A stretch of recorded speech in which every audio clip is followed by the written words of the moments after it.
Laws of Power, written by Robert Greene and read by Don Leslie.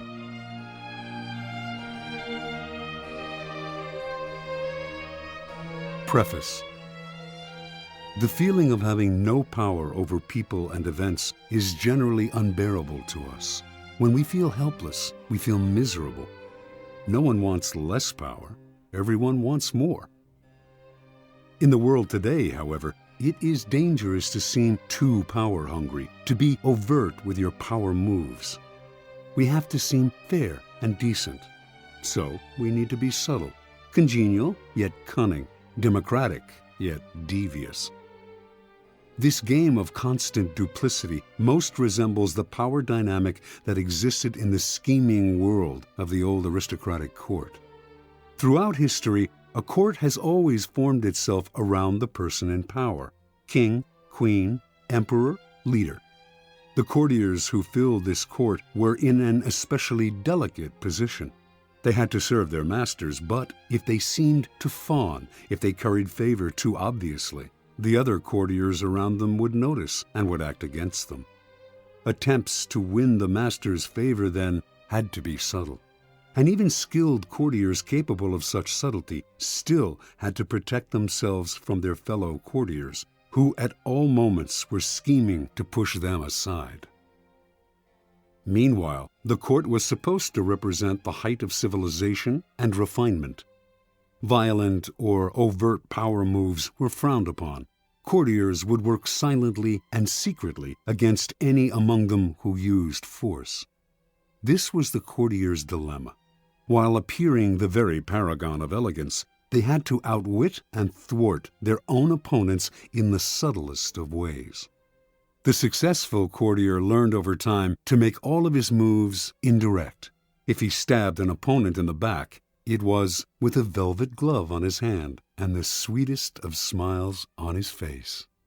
Instead of using coercion or outright treachery, the perfect courtier got his way through seduction, charm, deception, and subtle strategy, always planning several moves ahead. Life in the court was a never-ending game that required constant vigilance and tactical thinking. It was civilized war. Today, we face a peculiarly similar paradox to that of the courtier. Everything must appear civilized, decent, democratic, and fair. But if we play by those rules too strictly, if we take them too literally, we are crushed by those around us who are not so foolish. As the great Renaissance diplomat and courtier Niccolò Machiavelli wrote, "Any man who tries to be good all the time is bound to come to ruin among the great number who are not good." The court imagined itself the pinnacle of refinement, but underneath its glittering surface a cauldron of dark emotions, greed, envy, lust, hatred, boiled and simmered. Our world today similarly imagines itself the pinnacle of fairness, yet the same ugly emotions still stir within us, as they have forever. The game is the same. Outwardly, you must seem to respect the niceties, but inwardly, unless you are a fool, you learn quickly to be prudent and to do as Napoleon advised: place your iron hand inside a velvet glove. If, like the courtier of times gone by, you can master the arts of indirection, learning to seduce, charm, deceive, and subtly outmaneuver your opponents, you will attain the heights of power. You will be able to make people bend to your will without their realizing what you have done. And if they do not realize what you have done, they will neither resent nor resist you.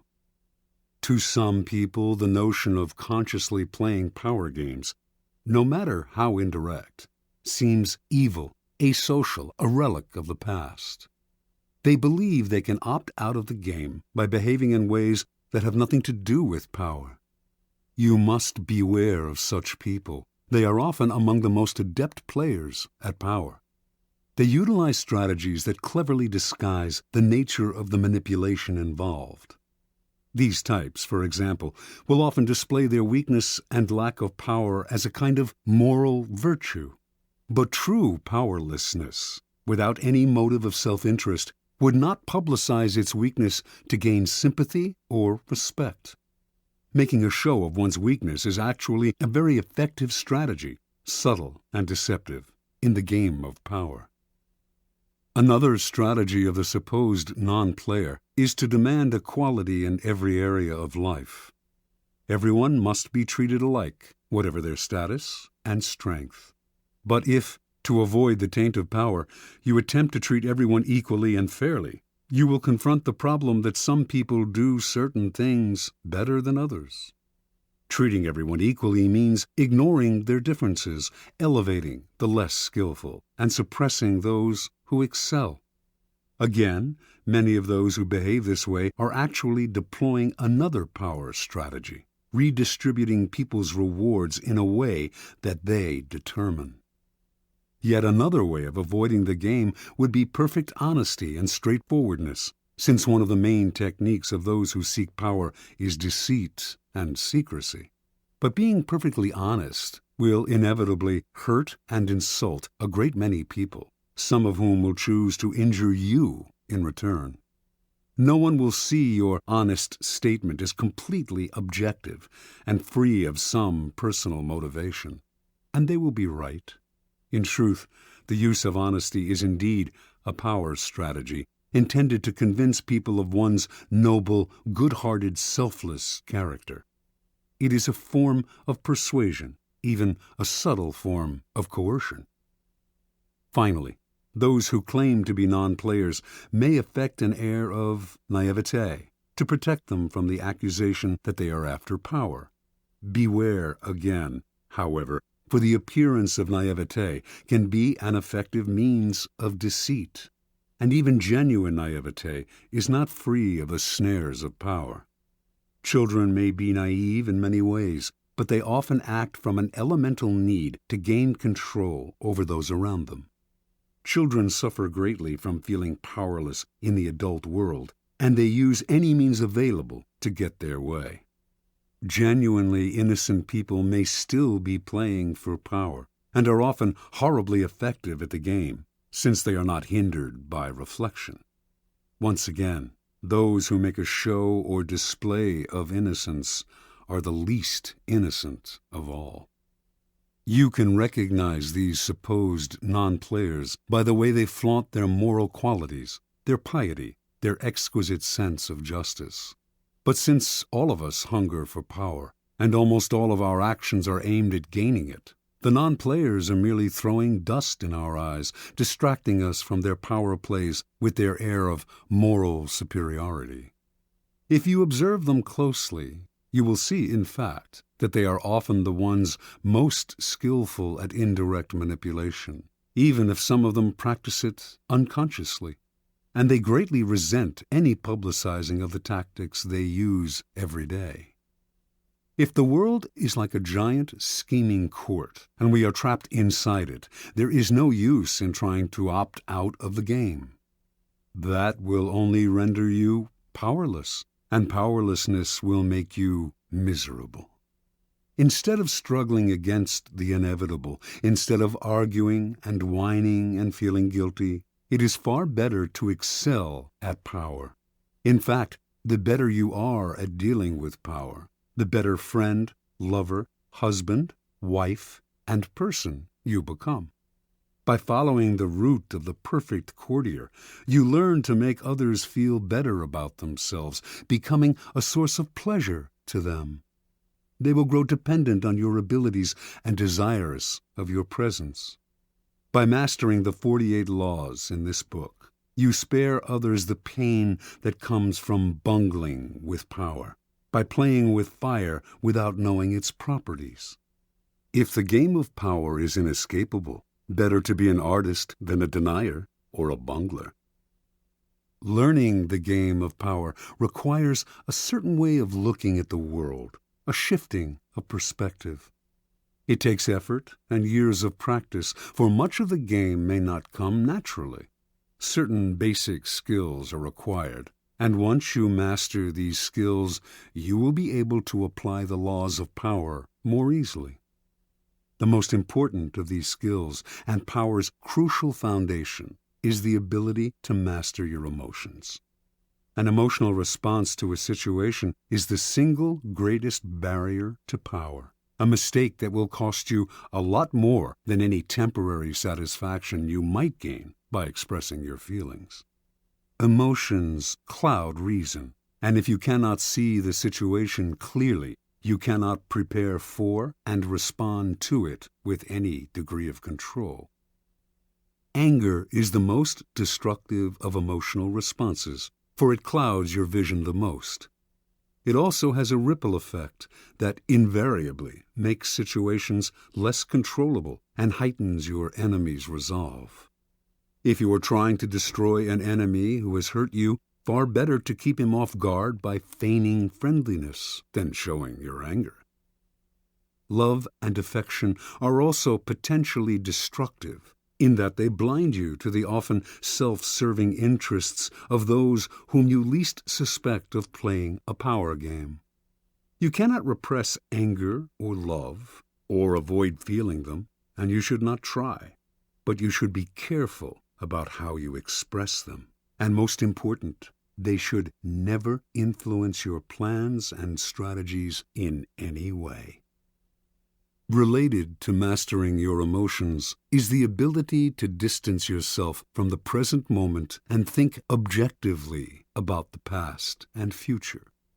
Like the double-faced Roman deity and guardian of all gates and doorways, you must be able to look in both directions at once, the better to handle danger from wherever it comes.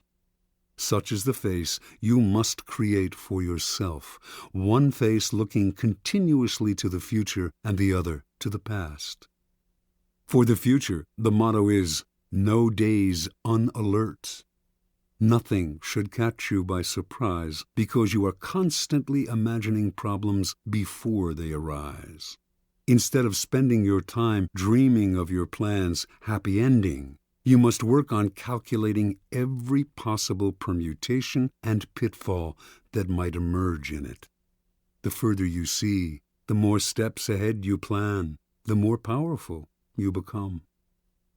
The other face of Janus looks constantly to the past, though not to remember past hurts or bear grudges. That would only curb your power. Half of the game is learning how to forget those events in the past that eat away at you and cloud your reason. The real purpose of the backward glancing eye is to educate yourself constantly. You look at the past to learn from those who came before you. The many historical examples in this book will greatly help that process. Then, having looked to the past, you look closer at hand, to your own actions and those of your friends. This is the most vital school you can learn from because it comes from personal experience. You begin by examining the mistakes you have made in the past, the ones that have most grievously held you back. You analyze them in terms of the 48 laws of power, and you extract from them a lesson and an oath. I shall never repeat such a mistake. I shall never fall into such a trap again. If you can evaluate and observe yourself in this way, you can learn to break the patterns of the past, an immensely valuable skill. Power requires the ability to play with appearances. To this end, you must learn to wear many masks and keep a bag full of deceptive tricks. Deception and masquerade should not be seen as ugly or immoral. All human interaction requires deception on many levels, and in some ways, what separates humans from animals is our ability to lie and deceive. In Greek myths, in India's Mahabharata cycle, in the Middle Eastern epic of Gilgamesh, it is the privilege of the gods to use deceptive arts. A great man, Odysseus, for instance, was judged by his ability to rival the craftiness of the gods, stealing some of their divine power by matching them in wits and deception. Deception is a developed art of civilization and the most potent weapon in the game of power. You cannot succeed at deception unless you take a somewhat distanced approach to yourself, unless you can be many different people wearing the mask that the day and the moment require. With such a flexible approach to all appearances, including your own, you lose a lot of the inward heaviness that holds people down. Make your face as malleable as the actors. Work to conceal your intentions from the others. Practice luring people into traps. Playing with appearances and mastering arts of deception are among the aesthetic pleasures of life. They are also key components in the acquisition of power. If deception is the most potent weapon in your arsenal, then patience in all things is your crucial shield. Patience will protect you from making moronic blunders. Like mastering your emotions, patience is a skill. It does not come naturally, but nothing about power is natural. Power is more godlike than anything in the natural world. And patience is the supreme virtue of the gods, who have nothing but time. Everything good will happen. The grass will grow again, if you give it time and see several steps into the future. Impatience, on the other hand, only makes you look weak. It is a principal impediment to power. Power is essentially amoral, and one of the most important skills to acquire is the ability to see circumstances rather than good or evil. Power is a game. This cannot be repeated too often. And in games, you do not judge your opponents by their intentions, but by the effect of their actions. You measure their strategy and their power by what you can see and feel. How often are someone's intentions made the issue only to cloud and deceive? What does it matter if another player, your friend or rival, intended good things and had only your interests at heart, if the effects of his action lead to so much ruin and confusion? It is only natural for people to cover up their actions with all kinds of justifications, always assuming that they have acted out of goodness. You must learn to inwardly laugh each time you hear this, and never get caught up in gauging someone's intentions and actions through a set of moral judgments that are really an excuse for the accumulation of power. It is a game. Your opponent sits opposite you. Both of you behave as gentlemen or ladies, observing the rules of the game and taking nothing personally. You play with a strategy, and you observe your opponent's moves with as much calmness as you can muster. In the end, you will appreciate the politeness of those you are playing with more than their good and sweet intentions. Train your eye to follow the results of their moves, the outward circumstances, and do not be distracted by anything else. Half of your mastery of power comes from what you do not do, what you do not allow yourself to get dragged into. For this skill, you must learn to judge all things by what they cost you. As Nietzsche wrote, the value of a thing sometimes lies not in what one attains with it, but in what one pays for it, what it costs us. Perhaps you will attain your goal, and a worthy goal at that, but at what price?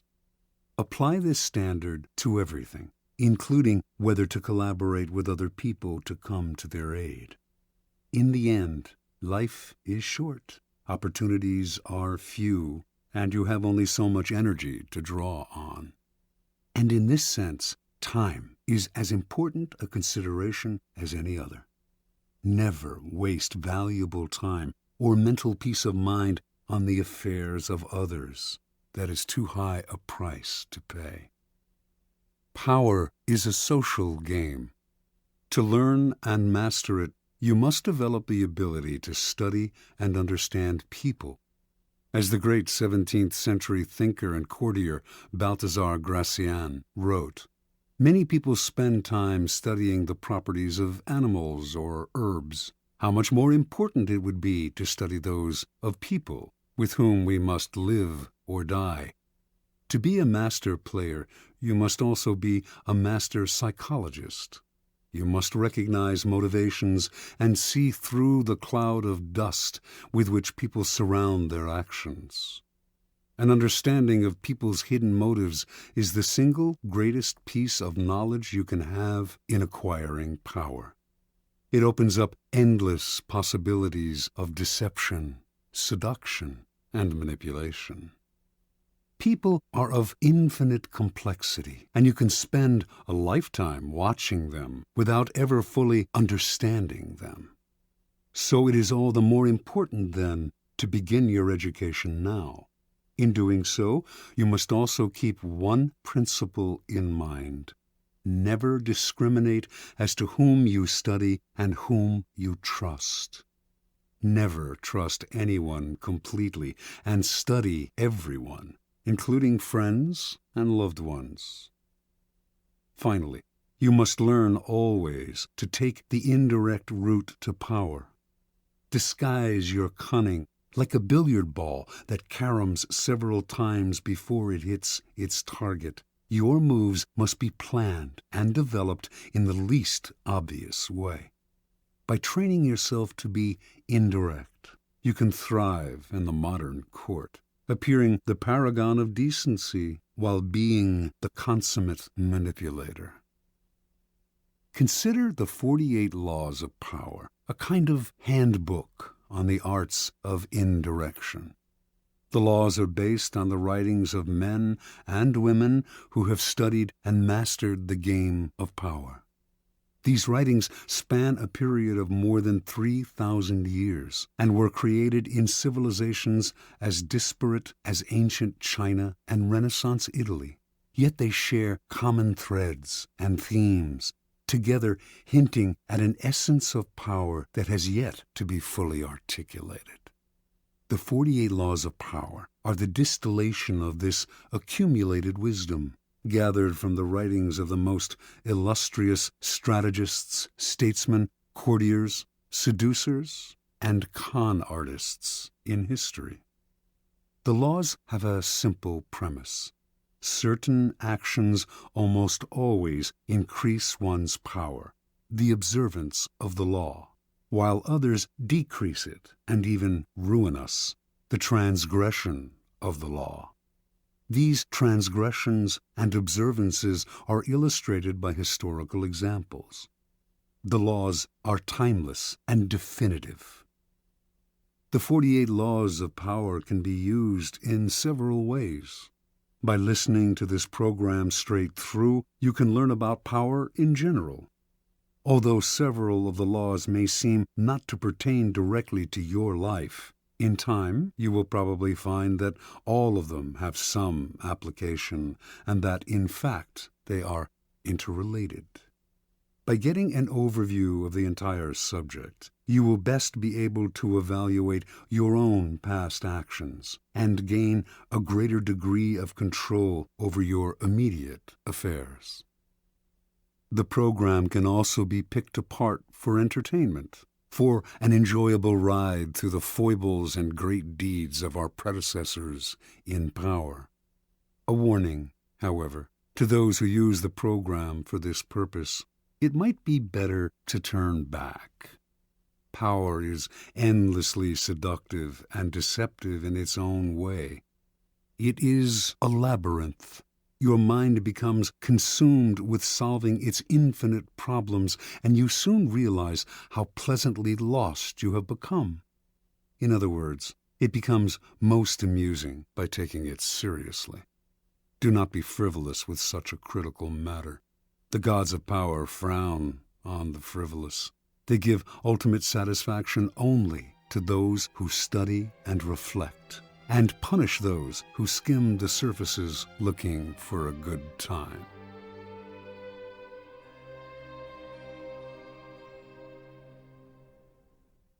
Law 1. Never outshine the master. Judgment. Always make those above you feel comfortably superior. In your desire to please and impress them, do not go too far in displaying your talents, or you might accomplish the opposite, inspire fear and insecurity. Make your masters appear more brilliant than they are, and you will attain the heights of power. Transgression of the law. Nicolas Fouquet, Louis XIV's finance minister in the first years of his reign, was a generous man who loved lavish parties, pretty women, and poetry. He also loved money, for he led an extravagant lifestyle. Fouquet was clever and very much indispensable to the king. So, when the prime minister, Jules Mazarin, died in 1661, the finance minister expected to be named the successor.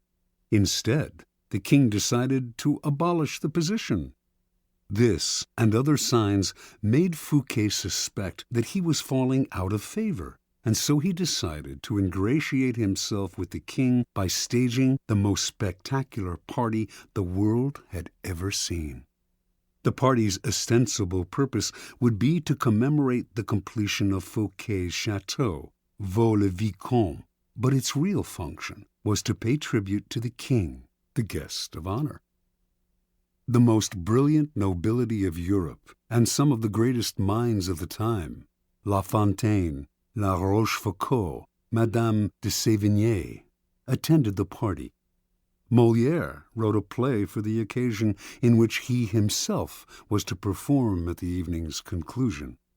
The party began with a lavish 7-course dinner featuring foods from the Orient never before tasted in France, as well as new dishes created especially for the night. The meal was accompanied with music commissioned by Fouquet to honor the king. After dinner, there was a promenade through the chateau's gardens. The grounds and fountains of Vaux-le-Vicomte were to be the inspiration for Versailles. Fouquet personally accompanied the young king through the geometrically aligned arrangements of shrubbery and flower beds. Arriving at the garden's canals, they witnessed a fireworks display which was followed by the performance of Molière's play. The party ran well into the night, and everyone agreed it was the most amazing affair they had ever attended. The next day, Fouquet was arrested by the king's head musketeer, D'Artagnan. 3 months later, he went on trial for stealing from the country's treasury. Actually, most of the stealing he was accused of he had done on the king's behalf and with the king's permission. Fouquet was found guilty and sent to the most isolated prison in France, high in the Pyrenees Mountains, where he spent the last 20 years of his life in solitary confinement. Interpretation. Louis XIV, the Sun King, was a proud and arrogant man who wanted to be the center of attention at all times. He could not countenance being outdone in lavishness by anyone, and certainly not his finance minister. To succeed Fouquet, Louis chose Jean-Baptiste Colbert, a man famous for his parsimony and for giving the dullest parties in Paris. Colbert made sure that any money liberated from the treasury went straight into Louis's hands. With the money, Louis built a palace even more magnificent than Fouquet's, the glorious Palace of Versailles. He used the same architects, decorators, and garden designer. And at Versailles, Louis hosted parties even more extravagant than the one that cost Fouquet his freedom. Let us examine the situation. The evening of the party, as Fouquet presented spectacle on spectacle to Louis, each more magnificent than the one before, he imagined the affair as demonstrating his loyalty and devotion to the king. Not only did he think the party would put him back in the king's favor, he thought it would show his good taste, his connections, and his popularity, making him indispensable to the king and demonstrating that he would make an excellent prime minister. Instead, however, each new spectacle, Each appreciative smile bestowed by the guests on Fouquet made it seem to Louis that his own friends and subjects were more charmed by the finance minister than by the king himself, and that Fouquet was actually flaunting his wealth and power. Rather than flattering Louis XIV, Fouquet's elaborate party offended the king's vanity. Louis would not admit this to anyone, of course. Instead, he found a convenient excuse to rid himself of a man who had inadvertently made him feel insecure. Such is the fate, in some form or other, of all those who unbalance the master's sense of self, poke holes in his vanity, or make him doubt his preeminence. Observance of the law.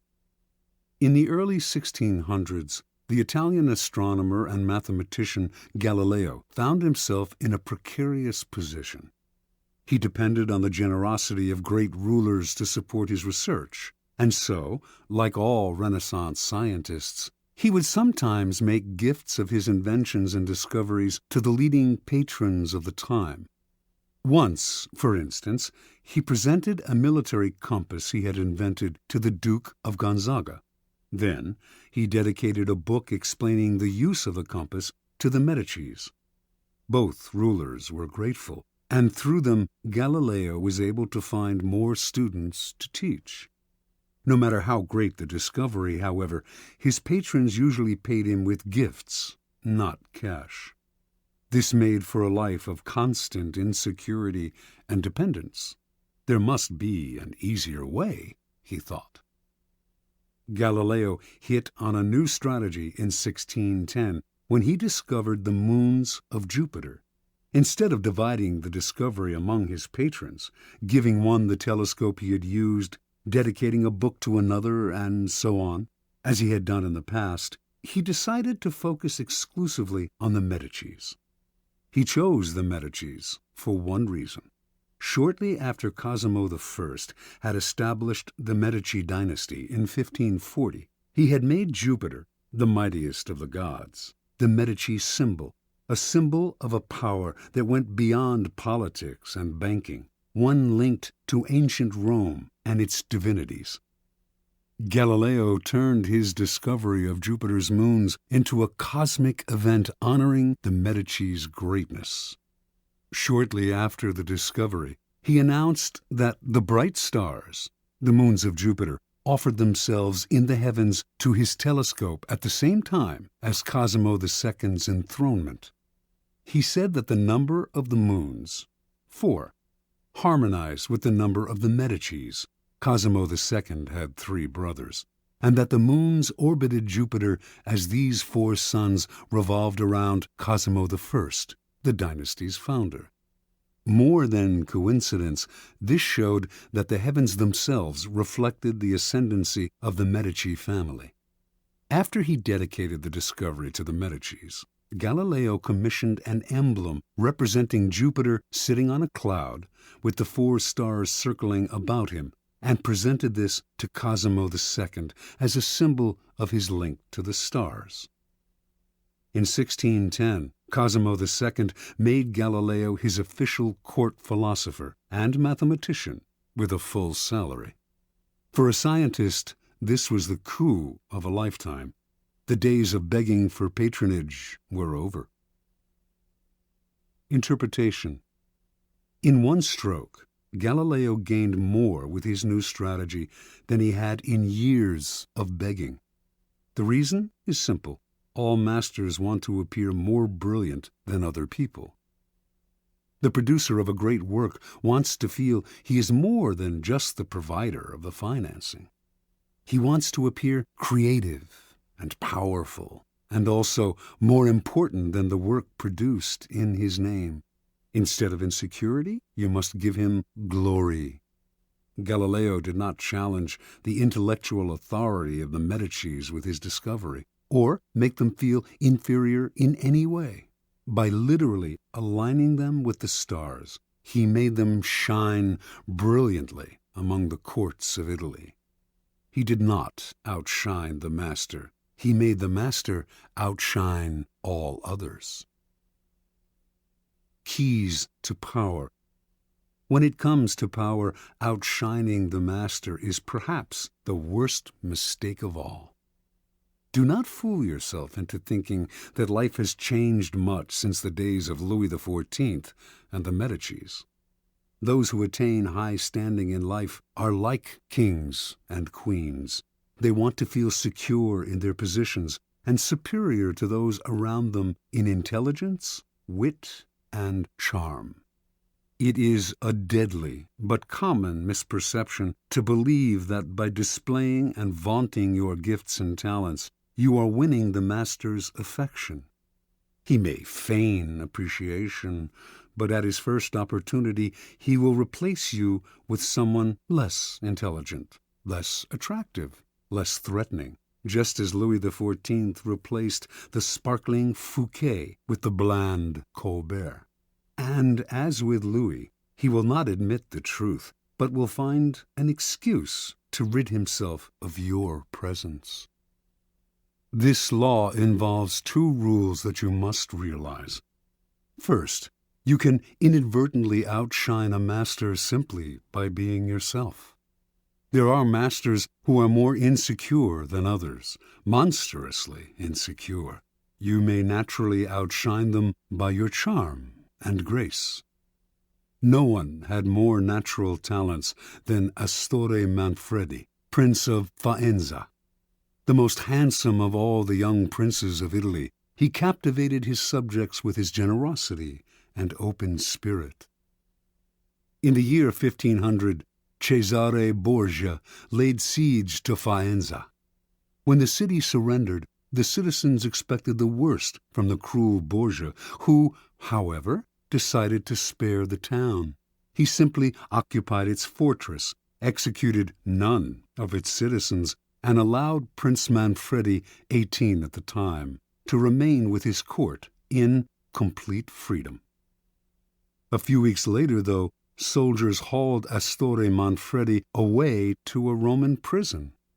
A year after that, his body was fished out of the river Tiber, a stone tied around his neck.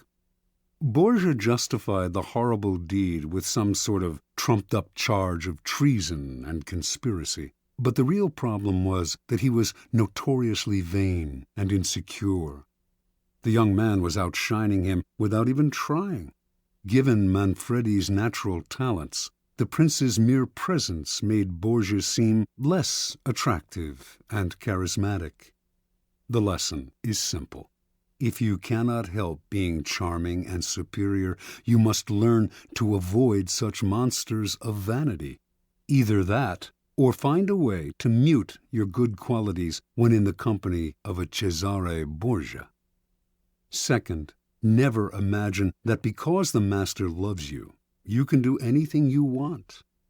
Entire books could be written about favorites who fell out of favor by taking their status for granted, for daring to outshine. Knowing the dangers of outshining your master, you can turn this law to your advantage. First, you must flatter and puff up your master. Overt flattery can be effective, but has its limits. It is too direct and obvious, and looks bad to other courtiers. Discreet flattery is much more powerful. If you are more intelligent than your master, for example, seem the opposite. Make him appear more intelligent than you. Act naive. Make it seem that you need his expertise. Commit harmless mistakes that will not hurt you in the long run, but will give you the chance to ask for his help. Masters adore such requests. A master who cannot bestow on you the gifts of his experience may direct rancor and ill will at you instead. If your ideas are more creative than your master's, ascribe them to him in as public a manner as possible. Make it clear that your advice is merely an echo of his advice. He must appear as the sun around which everyone revolves, radiating power and brilliance, the center of attention.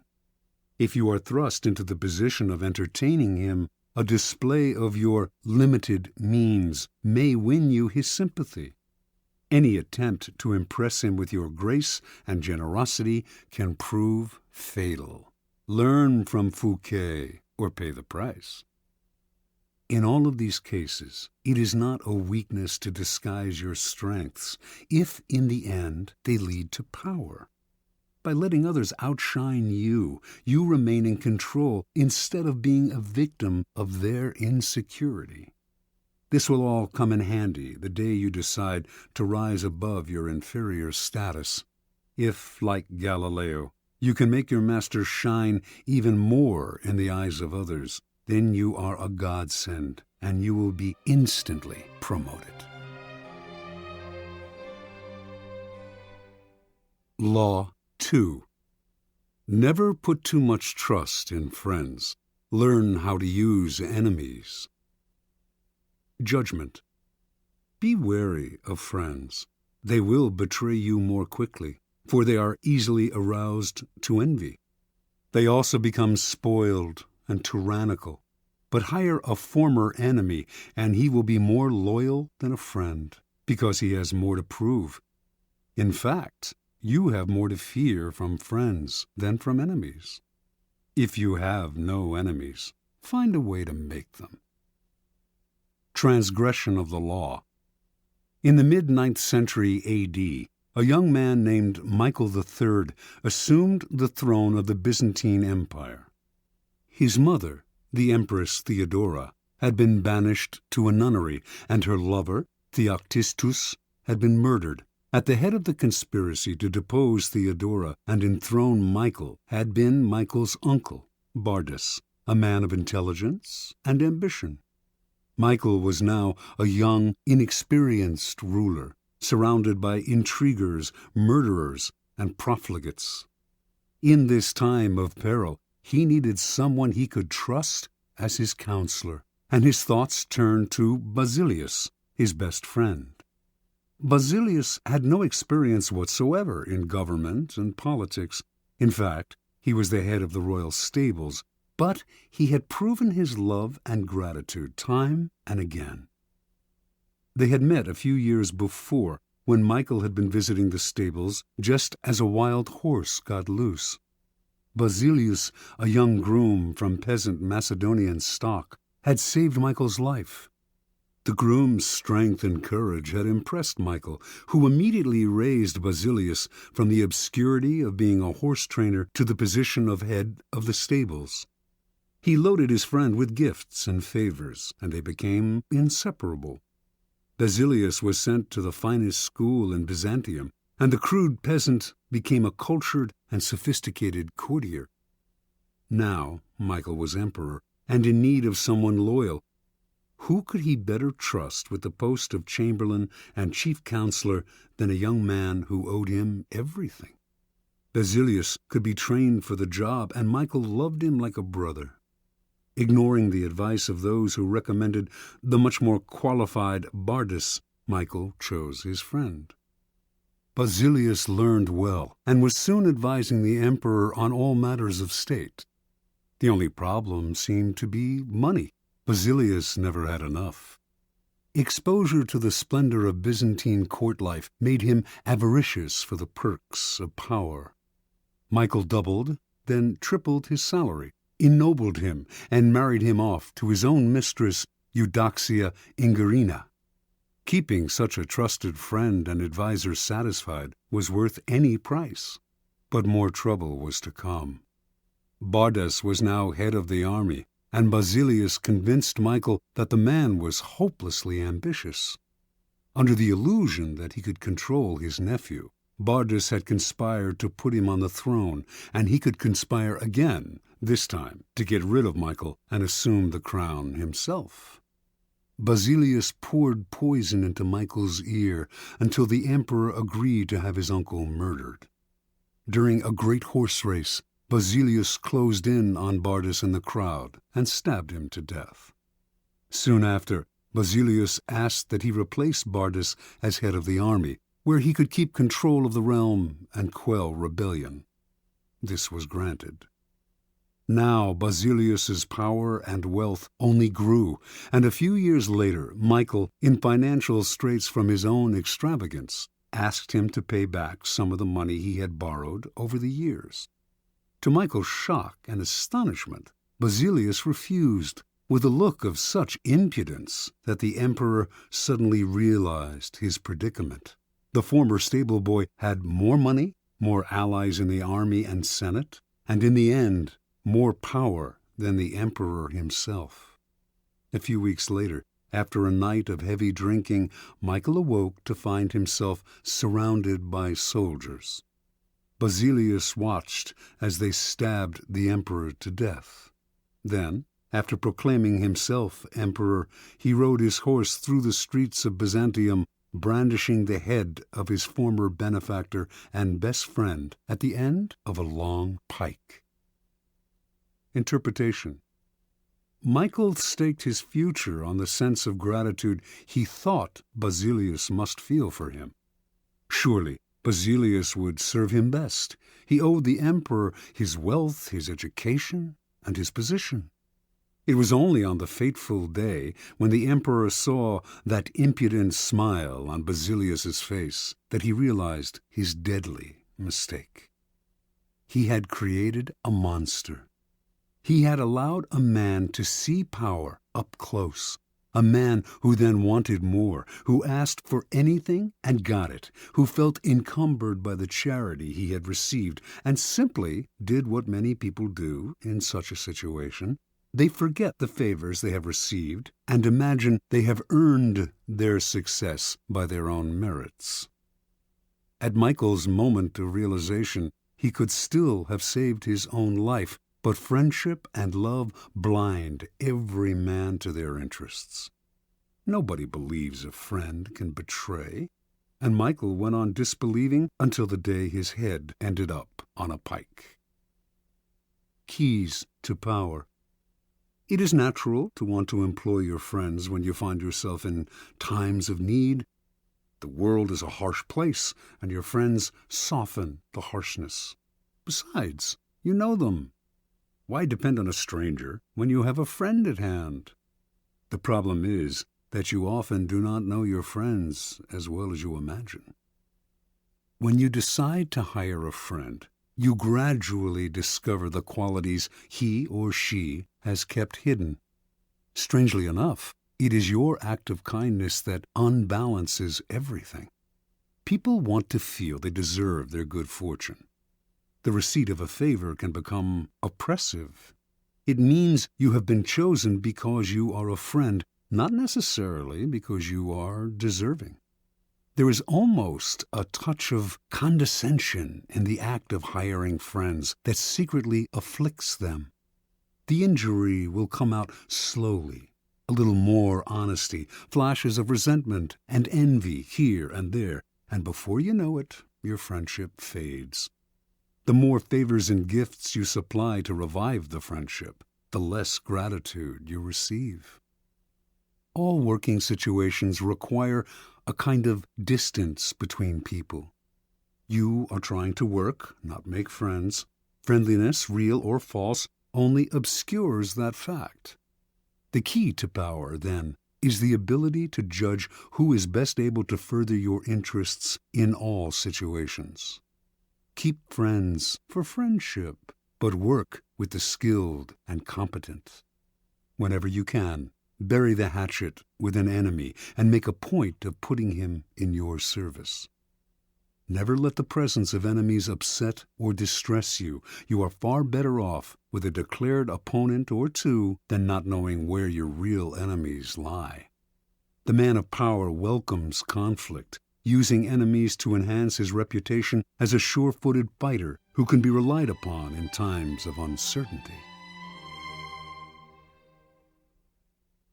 Law 3. Conceal your intentions. Judgment. Keep people off balance and in the dark by never revealing the purpose behind your actions. If they have no clue what you are up to, they cannot prepare a defense. Guide them far enough down the wrong path, envelop them in enough smoke, and by the time they realize your intentions, it will be too late. Part 1. Use decoyed objects of desire and red herrings to throw people off the scent. If at any point in the deception you practice, people have the slightest suspicion as to your intentions, all is lost. Do not give them the chance to sense what you are up to. Throw them off the scent by dragging red herrings across the path. Use false sincerity, send ambiguous signals, set up misleading objects of desire. Unable to distinguish the genuine from the false, they cannot pick out your real goal. Observance of the law. In 1850, the young Otto von Bismarck, then a 35-year-old deputy in the Prussian parliament, was at a turning point in his career. The issues of the day were the unification of the many states, including Prussia, into which Germany was then divided, and a war against Austria, the powerful neighbor to the south that hoped to keep the Germans weak and at odds, even threatening to intervene if they tried to unite. Prince William, next in line to be Prussia's king, was in favor of going to war, and the Parliament rallied to the cause, prepared to back any mobilization of troops. The only ones to oppose war were the present king, Frederick William IV, and his ministers, who preferred to appease the powerful Austrians. Throughout his career, Bismarck had been a loyal, even passionate supporter of Prussian might and power. He dreamed of German unification, of going to war against Austria and humiliating the country that for so long had kept Germany divided. A former soldier, he saw warfare as a glorious business. This, after all, was the man who years later would say, "The great questions of the time will be decided not by speeches and resolutions, but by iron and blood." Passionate patriot and lover of military glory, Bismarck nevertheless gave a speech in Parliament at the height of the war fever that astonished all who heard it. "Woe unto the statesman," he said, "who makes war without a reason that will still be valid when the war is over. After the war, you will all look differently at these questions. Will you then have the courage to turn to the peasant contemplating the ashes of his farm, to the man who has been crippled, to the father who has lost his children?" Not only did Bismarck go on to talk of the madness of this war, but, strangest of all, he praised Austria and defended her actions. This went against everything he had stood for. The consequences were immediate. Bismarck was against the war. What could this possibly mean? Other deputies were confused, and several of them changed their votes. Eventually, the king and his ministers won out, and war was averted. A few weeks after Bismarck's infamous speech, the king, grateful that he had spoken for peace, made him a cabinet minister. A few years later, he became the Prussian premier. In this role, he eventually led his country and the peace-loving king into a war against Austria, crushing the former empire and establishing a mighty German state, with Prussia at its head. Interpretation. At the time of his speech in 1850, Bismarck made several calculations. First, he sensed that the Prussian military, which had not kept pace with other European armies, was unready for war, that Austria, in fact, might very well win, a disastrous result for the future. Second, if the war were lost and Bismarck had supported it, his career would be gravely jeopardized. The king and his conservative ministers wanted peace. Bismarck wanted power. The answer was to throw people off the scent by supporting a cause he detested, saying things he would laugh at if said by another. A whole country was fooled. It was because of Bismarck's speech that the king made him a minister, a position from which he quickly rose to be prime minister. attaining the power to strengthen the Prussian military and accomplish what he had wanted all along: the humiliation of Austria and the unification of Germany under Prussia's leadership. Through insincerity and misleading signals, he deceived everyone, concealed his purpose, and attained everything he wanted. Such is the power of hiding your intentions. Keys to power. Most people are open books. They say what they feel, blurt out their opinions at every opportunity, and constantly reveal their plans and intentions. They do this for several reasons. First, it is easy and natural to always want to talk about one's feelings and plans for the future. It takes effort to control your tongue and monitor what you reveal. Second, many believe that by being honest and open, they are winning people's hearts and showing their good nature. They are greatly deluded. Honesty is actually a blunt instrument which bloodies more than it cuts. Your honesty is likely to offend people. It is much more prudent to tailor your words, telling people what they want to hear, rather than the coarse and ugly truth of what you feel or think. More important, by being unabashedly open, you make yourself so predictable and familiar that it is almost impossible to respect or fear you, and power will not accrue to a person who cannot inspire such emotions. If you yearn for power, quickly lay honesty aside and train yourself in the art of concealing your intentions. Master the art, and you will always have the upper hand. Basic to an ability to conceal one's intentions is a simple truth about human nature. Our first instinct is to always trust appearances. We cannot go around doubting the reality of what we see and hear.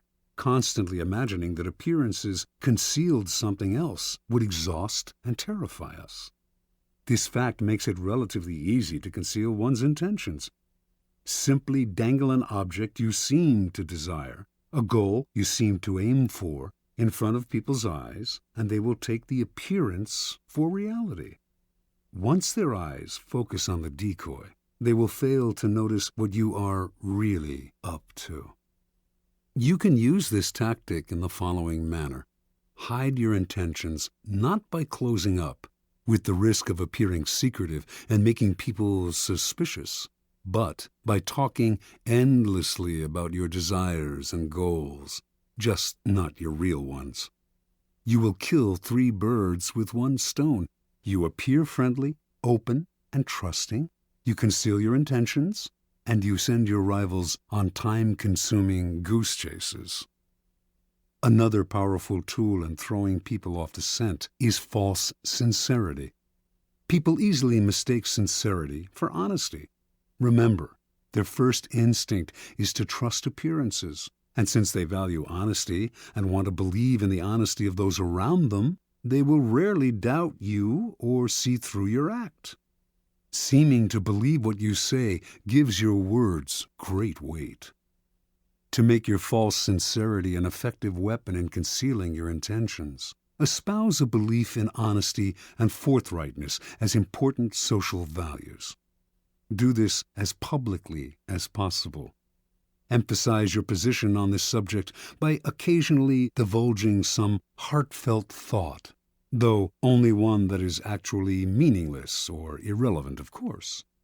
Napoleon's minister Talleyrand was a master at taking people into his confidence by revealing some apparent secret. This feigned confidence, a decoy, would then elicit a real confidence on the other person's part.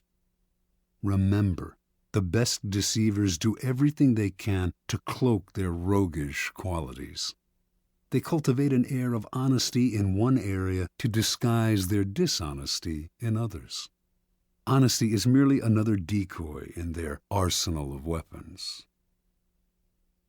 Part 2. Use smokescreens to disguise your actions. Deception is always the best strategy, But the best deceptions require a screen of smoke to distract people's attention from your real purpose. The bland exterior, like the unreadable poker face, is often the perfect smokescreen, hiding your intentions behind the comfortable and familiar. If you lead the sucker down a familiar path, he won't catch on when you lead him into a trap. Observance of the law.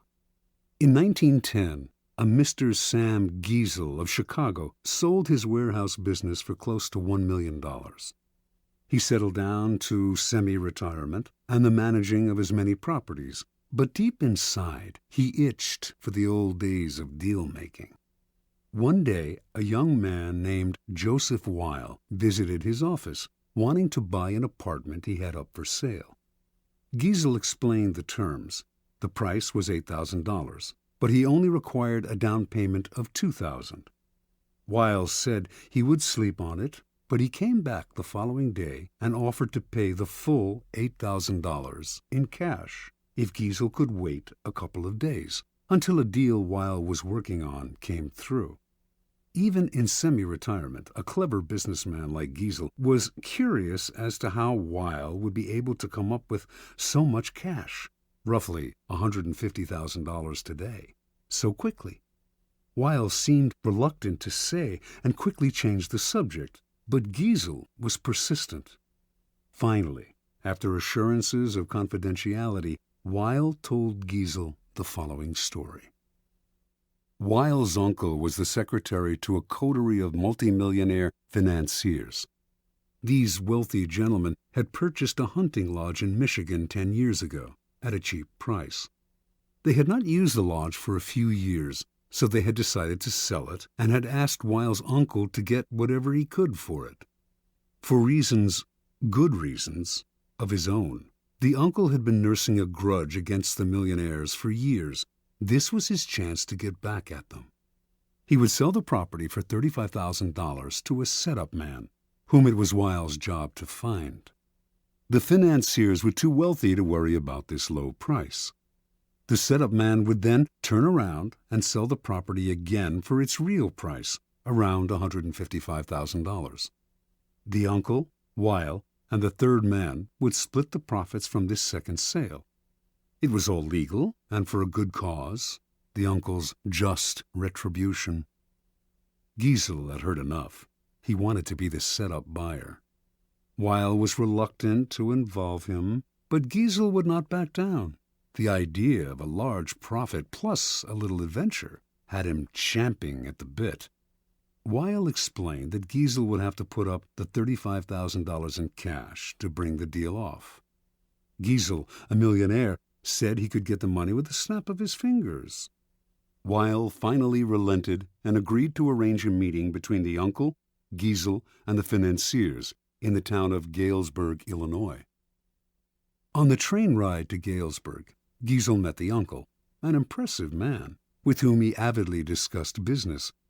Weil also brought along a companion, a somewhat paunchy man named George Gross. Weil explained to Giesel that he himself was a boxing trainer, that Gross was one of the promising prize fighters he trained, and that he had asked Gross to come along to make sure the fighter stayed in shape. For a promising fighter, Gross was unimpressive looking. He had gray hair and a beer belly, but Giesel was so excited about the deal that he didn't really think about the man's flabby appearance. Once in Galesburg, Weil and his uncle went to fetch the financiers, while Giesel waited in a hotel room with Gross, who promptly put on his boxing trunks. As Giesel half-watched, Gross began to shadow box. Distracted as he was, Giesel ignored how badly the boxer wheezed after a few minutes of exercise, although his style seemed real enough. An hour later, Weil and his uncle reappeared with the financiers, an impressive, intimidating group of men, all wearing fancy suits. The meeting went well, and the financiers agreed to sell the lodge to Giesel, who had already had the $35,000 wired to a local bank. This minor business now settled, the financiers sat back in their chairs and began to banter about high finance, throwing out the name J.P. Morgan as if they knew the man. Finally, one of them noticed the boxer in the corner of the room. Weil explained what he was doing there. The financier countered that he too had a boxer in his entourage, whom he named. Weil laughed brazenly and exclaimed that his man could easily knock out their man. Conversation escalated into argument. In the heat of passion, Weil challenged the men to a bet. The financiers eagerly agreed and left to get their man ready for a fight the next day. As soon as they had left, the uncle yelled at Weil right in front of Giesel. They did not have enough money to bet with, and once the financiers discovered this, the uncle would be fired. Weil apologized for getting him in this mess, but he had a plan. He knew the other boxer well, and with a little bribe, they could fix the fight. But where would the money come from for the bet? The uncle replied. Without it, they were as good as dead. Finally, Giesel had heard enough. Unwilling to jeopardize his deal with any ill will, he offered his own $35,000 cash for part of the bet. Even if he lost that, he would wire for more money and still make a profit on the sale of the lodge. The uncle and nephew thanked him.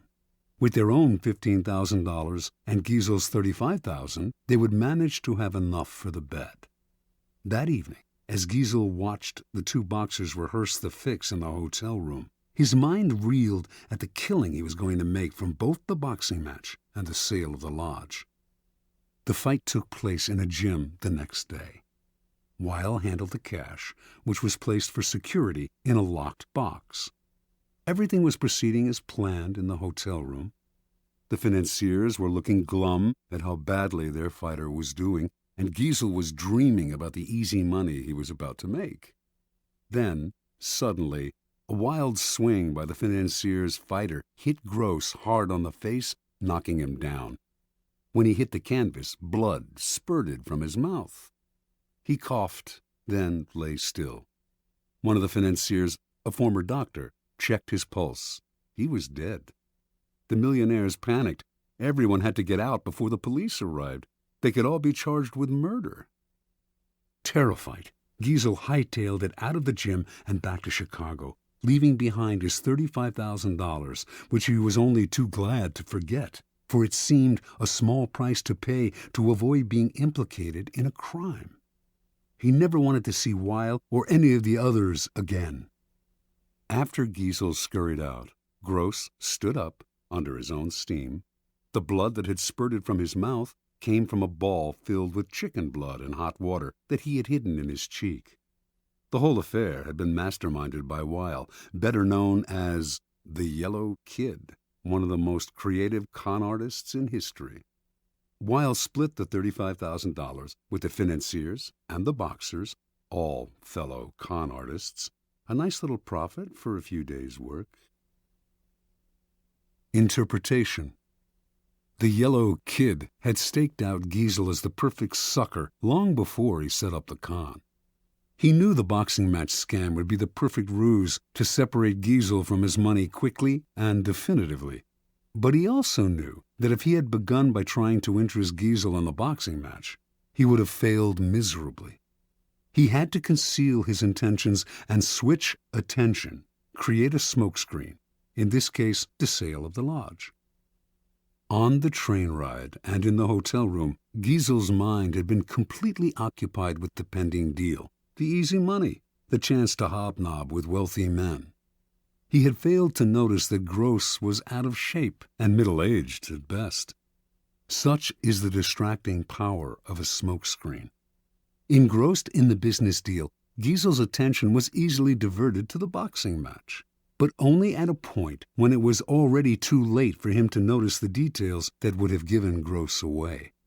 The match, after all, now depended on a bribe rather than on the boxer's physical condition, and Giesel was so distracted at the end by the illusion of the boxer's death that he completely forgot about his money. Learn from the Yellow Kid. The familiar, inconspicuous front is the perfect smokescreen.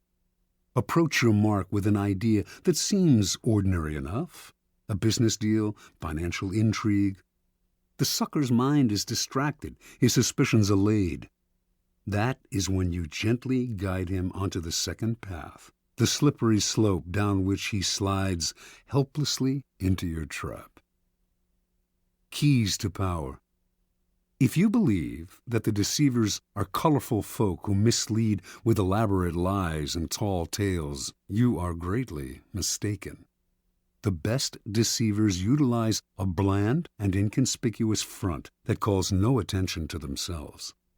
They know that extravagant words and gestures immediately raise suspicion. Instead, they envelop their mark in the familiar, the banal, the harmless. The simplest form of smokescreen is facial expression. Behind a bland, unreadable exterior, all sorts of mayhem can be planned without detection. This is a weapon that the most powerful men in history have learned to perfect. It was said that no one could read Franklin D. Roosevelt's face. Baron James Rothschild made a lifelong practice of disguising his real thoughts behind bland smiles and nondescript looks. Stendhal wrote of Talleyrand, "Never was a face less of a barometer." As one poker manual explains it, while playing his hand, the good player is seldom an actor. Instead, he practices a bland behavior that minimizes readable patterns, frustrates and confuses opponents, permits greater concentration. An adaptable concept, the smokescreen can be practiced on a number of levels, all playing on the psychological principles of distraction and misdirection. One of the most effective smokescreens is the noble gesture. People want to believe apparently noble gestures are genuine, for the belief is pleasant. They rarely notice how deceptive these gestures can be. Another effective smokescreen is the pattern, the establishment of a series of actions that seduce the victim into believing you will continue in the same way. The pattern plays on the psychology of anticipation. Our behavior conforms to patterns, or so we like to think. In 1878, the American robber baron Jay Gould created a company that began to threaten the monopoly of the telegraph company Western Union. The directors of Western Union decided to buy Gould's company up. They had to spend a hefty sum, but they figured they had managed to rid themselves of an irritating competitor. A few months later, though, Gould was at it again, complaining he had been treated unfairly. He started up a second company to compete with Western Union and its new acquisition. The same thing happened again. Western Union bought him out to shut him up. Soon the pattern began for the third time. But now Gould went for the jugular. He suddenly staged a bloody takeover struggle and managed to gain complete control of Western Union. He had established a pattern that had tricked the company's directors into thinking his goal was to be bought out at a handsome rate. Once they paid him off, they relaxed and failed to notice that he was actually playing for higher stakes. The pattern is powerful in that it deceives the other person into expecting the opposite of what you are really doing.